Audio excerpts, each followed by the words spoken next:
самый южный народ России и самый северный народ Азербайджана. Народ, который дал миру Хаджи Давуда, Мухаммада Яраги, Гасана Аль-Кадари и Сулеймана Стальского.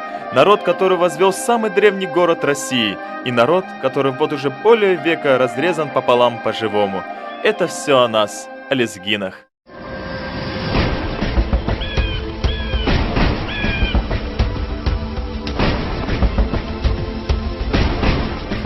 Нас в этом мире более миллиона. Мы живем практически на всех континентах и странах света.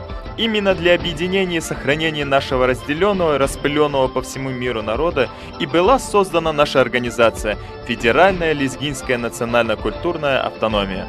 Нам не справиться с этой задачей в одиночку. Оттого ФЛНК тесно взаимодействует со всеми людьми доброй воли и со всеми силами, нацеленными на созидание. Администрация президента, Совет Федерации, Государственная Дума, правительство и руководство республик, краев и областей, общественные организации и СМИ. Вот список наших приоритетных партнеров. Мы появились на свет в 1999 году. С этого момента нами реализовано уже много проектов. По инициативе ФЛНК ежегодно в Москве отмечается наш праздник Яран-Сувар. Мы его праздновали в Кремле, в Академии Госслужбы, в концертном зале гостиницы «Космос». Лучшие танцоры, лучшие певцы, лучшие коллективы. Где бы ни собирались, всюду звучала зажигательная лезгинка и лилась лезгинская песня. В этом году мы закладываем новую традицию Яран-Сувар, как День единения лезгинского народа. Народа, который вот уже более века живет только одним – собрать своих сыновей на единой земле без государственных и административных границ. За эти годы нам удалось реализовать много проектов, более 20 всероссийских совещаний, научных конференций, парламентских слушаний и круглых столов. Одно из самых важных и успешных мероприятий ФЛНК было посвящено нашей исторической родине – Кавказской Албании. Наша организация созвала международный научный симпозиум при участии Российского Минрегионразвития, МИДа и Государственной Думы.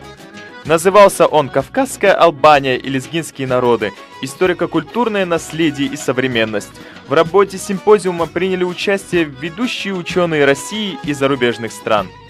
В настоящее время ведется подготовка к печати материалов международного симпозиума. Однако самым насыщенным и богатым на события для нас стал прошедший 2011 год. Этот год отчасти стал и годом печали для лезгинского народа.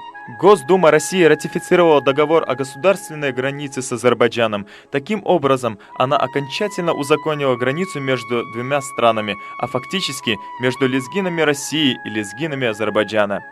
Москва также передала Азербайджану два российских анклава с лезгинскими жителями – Храхуба и Урьянуба. Это был тяжелый удар по интересам и правам лезгинского народа. ФЛНК весь прошедший год последовательно защищала права храхубинцев, несмотря на сильное противодействие азербайджанского руководства.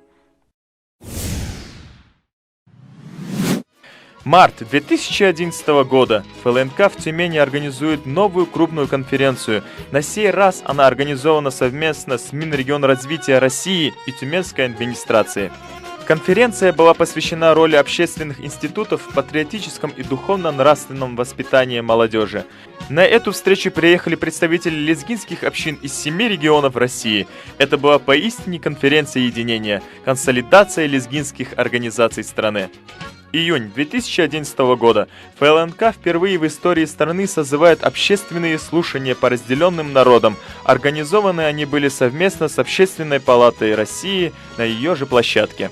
Правовой статус разделенных народов, проблемы трансграничного сотрудничества, судьба лезгинского народа – все эти острейшие вопросы были подняты на этих слушаниях. При прямом участии ФЛНК были разработаны рекомендации властям и общественным организациям. Июль 2011 года. Президент ФЛНК Ариф Керимов принимает участие во встрече общественников с премьер-министром страны Владимиром Путиным. Эта встреча стала для лезгинского народа в каком-то смысле прорывной. Главе ФЛНК удалось поднять перед премьер-министром самые острые вопросы последнего времени. Впервые лезгинам удалось поднять проблемы своего народа на такой высокий уровень. В начале этого года под эгидой ФЛНК лезгинские бизнесмены помогли вернуться в Россию талантливому лезгинскому бойцу по боям без правил Джабару Аскерову. Первый бой Джабара в России состоялся 8 марта в рамках спортивного шоу Fight Nights. ФЛНК взяла на себя оформление его выхода на ринг в лезгинском национальном духе. Красивая и уверенная победа нашего бойца вызвала бурный восторг у болевших за него земляков. Стоит отметить и прорывное развитие в прошлом году информационного ресурса ФЛНК, интернет-сайта flnk.ru. Многоцелевой информационно-аналитический портал начал стремительно набирать популярность у лезгинского читателя. Материалы с сайта ФЛНК перепечатывали ведущие информационные ресурсы страны, ведь сайт обогатился не только статьями о мероприятиях ФЛНК, но и комментариями по лезгинским проблемам ведущих российских мыслителей и аналитиков. Абдусалама Гусейнова, Максима Шевченко, Николая Сванидзе, Константина Затулина, Алексея Малашенко, Александра Дугина, Гейдара Джамаля, Михаила Леонтьева, Владимира Соловьева, Энвера Кисриева, Аликбера Аликберова и Руслана Курбанова. За год сайт превратился в полноценную интеллектуальную площадку обсуждения ключевых проблем лезгинского народа. При ФЛНК создан аналитический центр из числа талантливых лезгинских политологов, социологов и журналистов. Отдельного слова заслуживают региональные лезгинские национально-культурные автономии. Старейшие из них, Тюменская и Красноярская, в свое время стояли у истоков создания нашей организации – Федеральной лезгинской автономии.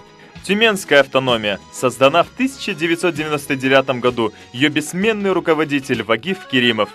Тюменские лезгины создали много ярких проектов. Футбольная команда «Садвал», танцевальный ансамбль «Лезгир», класс родного языка и истории. Красноярская автономия создана в 1999 году. Ее руководитель – известный бизнесмен Мамед Абасов.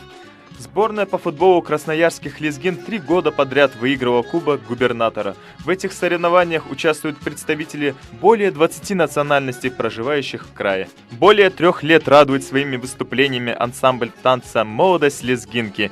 Местная автономия проводит национальные праздники Яран-Сувар, отмечают день рождения Сулеймана Стальского и День единения народов Дагестана. Все праздничные мероприятия автономии проводятся в фешенебельном ресторане «Лезгинка».